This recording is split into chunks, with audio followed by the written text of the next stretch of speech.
Hello, English teachers! Are you ready to power up your English class?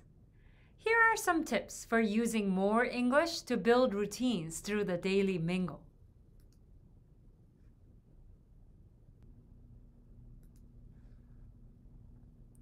A mingling is a short activity where learners walk around the classroom and talk to each other. It is an excellent activity routine to help everyone use more English in the classroom.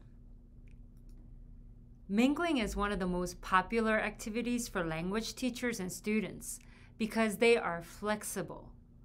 And mingling also provides more student talk time while reducing teacher talk time.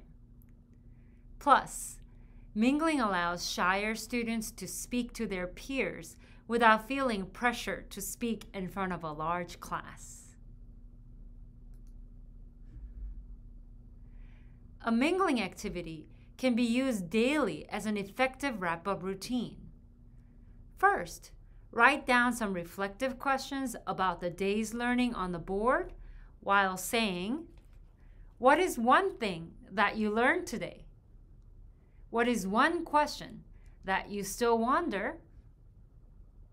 Please write down your thoughts in your notebook for 5 minutes.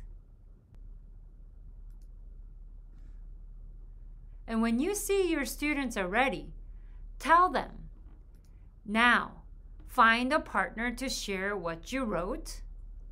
Work together with a person next to you." As you listen, write down what your partner said in your notebook.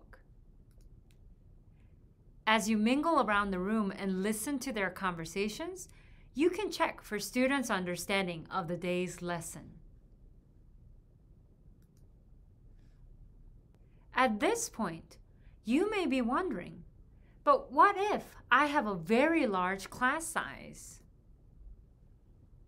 Indeed, teachers might feel that it is hard to allow students to move around the classroom, form small groups or pairs with other students to talk, laugh, and have fun while learning.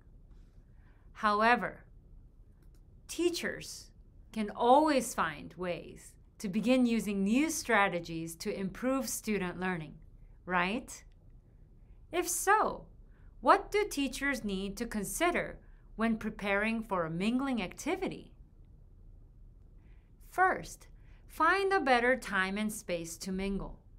In terms of time, mingling activities can work well toward the end of your lesson, especially to practice speaking. In terms of space, ask your students to clear the spaces on the classroom floor so they can move around better. Or, students can simply change their seats to find new partners.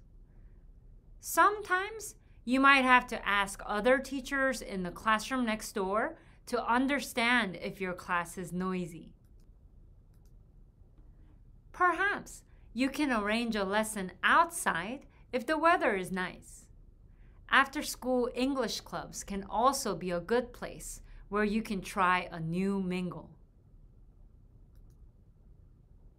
Second, students need clear directions. Ineffective mingling activities are often caused by teachers' unclear instructions at the beginning.